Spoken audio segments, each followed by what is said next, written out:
Do not be anxious about anything, but in every situation, by prayer and petition, with thanksgiving, present your requests to God.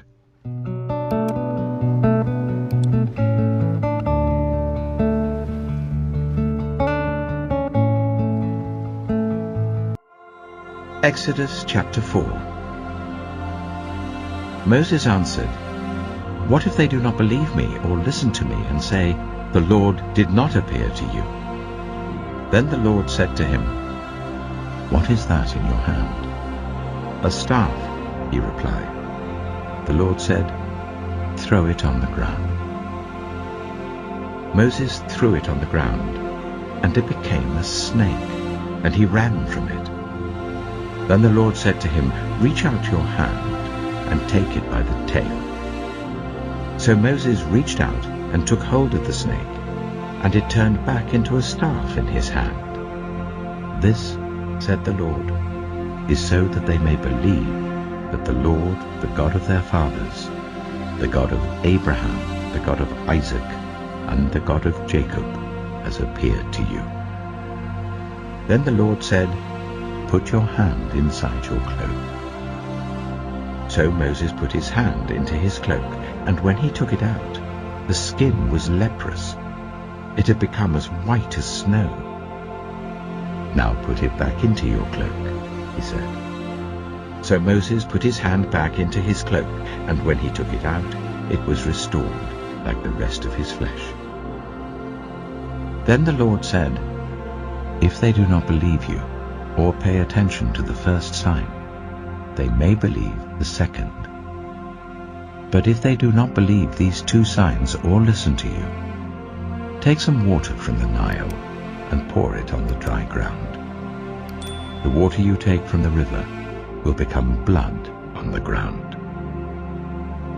Moses said to the Lord, "Pardon your servant, Lord. I have never been eloquent, neither in the past nor since you have spoken to your servant. I am slow of speech and tongue." The Lord said to him, "Who gave human beings their mouths? Who makes them deaf or mute? Who gives them sight or makes them blind? Is it not I, the Lord? Now go, I will help you speak and will teach you what to say." But Moses said, "Pardon your servant, Lord. Please send someone else." Then the Lord's anger burned against Moses, and he said, "What about your brother, Aaron the Levite? I know he can speak well. He is already on his way to meet you, and he will be glad to see you. You shall speak to him and put words in his mouth. I will help both of you speak and will teach you what to do. He will speak to the people for you, and it will be as if he were your mouth, and as if you were God to him. But take this staff in your hand, so that you can perform the signs with it." Then Moses went back to Jethro, his father-in-law, and said to him, "Let me return to my own people in Egypt to see if any of them are still alive." Jethro said, "Go, and I wish you well." Now the Lord had said to Moses in Midian, "Go back to Egypt, for all those who wanted to kill you are dead." So Moses took his wife and sons, put them on a donkey, and started back to Egypt. And he took the staff of God in his hand. The Lord said to Moses, "When you return to Egypt, see that you perform before Pharaoh all the wonders I have given you the power to do. But I will harden his heart, so that he will not let the people go. Then say to Pharaoh, 'This is what the Lord says. Israel is my firstborn son, and I told you, let my son go so that he may worship me. But you refused to let him go, so I will kill your firstborn son.'" At a lodging place on the way, the Lord met Moses and was about to kill him. But Zipporah took a flint knife, cut off her son's foreskin, and touched Moses' feet with it. "Surely you are a bridegroom of blood to me," she said. So the Lord let him alone. At that time she said, "Bridegroom of blood," referring to circumcision. The Lord said to Aaron, "Go into the wilderness to meet Moses." So he met Moses at the mountain of God and kissed him. Then Moses told Aaron everything the Lord had sent him to say, and also about all the signs he had commanded him to perform. Moses and Aaron brought together all the elders of the Israelites, and Aaron told them everything the Lord had said to Moses. He also performed the signs before the people, and they believed. And when they heard that the Lord was concerned about them and had seen their misery, they bowed down and worshipped. Exodus chapter 5. Afterwards, Moses and Aaron went to Pharaoh and said, "This is what the Lord, the God of Israel, says, Let my people go, so that they may hold a festival to me in the wilderness." Pharaoh said, "Who is the Lord that I should obey him and let Israel go? I do not know the Lord, and I will not let Israel go." Then they said, "The God of the Hebrews has met with us. Now let us take a 3-day journey into the wilderness to offer sacrifices to the Lord our God, or he may strike us with plagues or with the sword." But the king of Egypt said, "Moses and Aaron, why are you taking the people away from their labor? Get back to your work."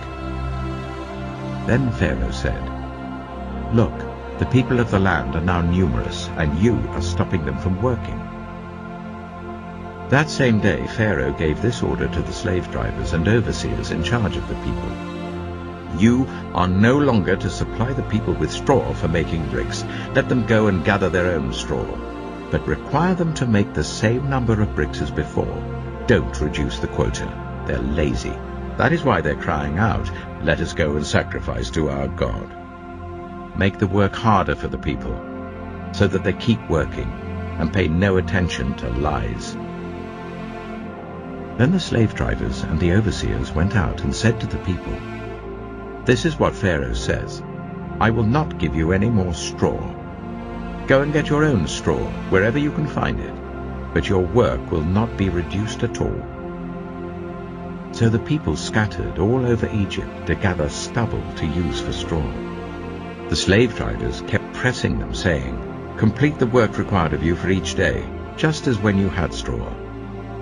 And Pharaoh's slave drivers beat the Israelite overseers they had appointed, demanding, "Why haven't you met your quota of bricks yesterday or today as before?" Then the Israelite overseers went and appealed to Pharaoh, "Why have you treated your servants this way? Your servants are given no straw, yet we are told, 'Make bricks.' Your servants are being beaten, but the fault is with your own people." Pharaoh said, "Lazy. That's what you are, lazy. That is why you keep saying, 'Let us go and sacrifice to the Lord.' Now get to work. You will not be given any straw, yet you must produce your full quota of bricks." The Israelite overseers realized they were in trouble when they were told, "You are not to reduce the number of bricks required of you for each day." When they left Pharaoh, they found Moses and Aaron waiting to meet them, and they said, "May the Lord look on you and judge you. You have made us obnoxious to Pharaoh and his officials, and have put a sword in their hand to kill us." Moses returned to the Lord and said, "Why, Lord? Why have you brought trouble on this people? Is this why you sent me? Ever since I went to Pharaoh to speak in your name, he has brought trouble on this people, and you have not rescued your people at all." Exodus chapter 6. Then the Lord said to Moses, "Now you will see what I will do to Pharaoh. Because of my mighty hand, he will let them go. Because of my mighty hand, he will drive them out of his country." God also said to Moses, "I am the Lord. I appeared to Abraham, to Isaac, and to Jacob as God Almighty, but by my name, the Lord, I did not make myself known to them. I also established my covenant with them to give them the land of Canaan, where they resided as foreigners. Moreover, I have heard the groaning of the Israelites, whom the Egyptians are enslaving, and I have remembered my covenant. Therefore say to the Israelites, I am the Lord, and I will bring you out from under the yoke of the Egyptians. I will free you from being slaves to them. I will redeem you with an outstretched arm and with mighty acts of judgment. I will take you as my own people, and I will be your God. Then you will know that I am the Lord your God, who has brought you out from under the yoke of the Egyptians, and I will bring you to the land I swore with uplifted hand to give to Abraham, to Isaac, and to Jacob. I will give it to you as a possession. I am the Lord. Moses reported this to the Israelites, but they did not listen to him because of their discouragement and harsh labor. Then the Lord said to Moses, Go, tell Pharaoh, king of Egypt, to let the Israelites go out of his country. But Moses said to the Lord, If the Israelites will not listen to me, why would Pharaoh listen to me, since I speak with faltering lips? Now the Lord spoke to Moses and Aaron about the Israelites and Pharaoh, king of Egypt, and he commanded them to bring the Israelites out of Egypt. These were the heads of their families. The sons of Reuben, the firstborn of Israel, were Hanok and Palu, Hezron and Carmi. These were the clans of Reuben.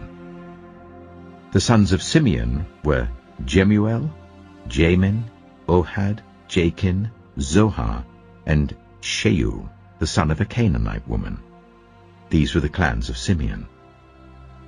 These were the names of the sons of Levi according to their records: Gershon, Kohath, and Merari. Levi lived 137 years. The sons of Gershon by clans were Libni and Shimei. The sons of Kohath were Amram, Ishah, Hebron, and Uzziel. Kohath lived 133 years.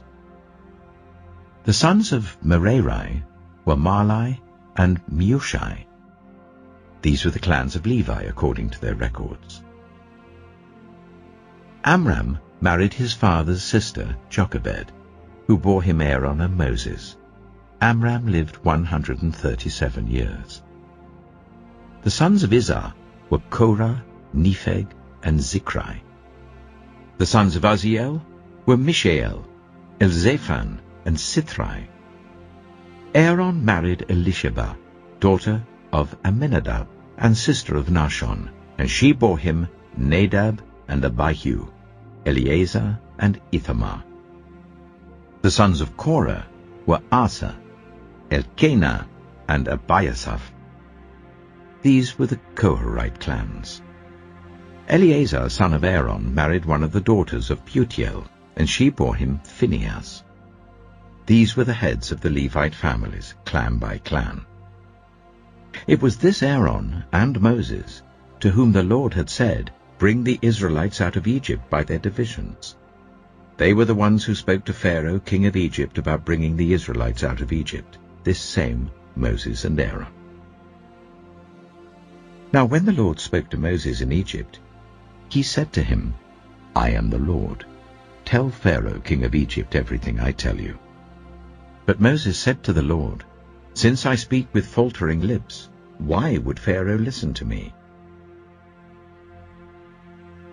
Finally, brothers and sisters, whatever is true, whatever is noble, whatever is right, whatever is pure, whatever is lovely, whatever is admirable, if anything is excellent or praiseworthy, think about such things. Whatever you have learned, or received or heard from me, or seen in me, put it into practice, and the God of peace will be with you. The grace of the Lord Jesus Christ be with your spirit.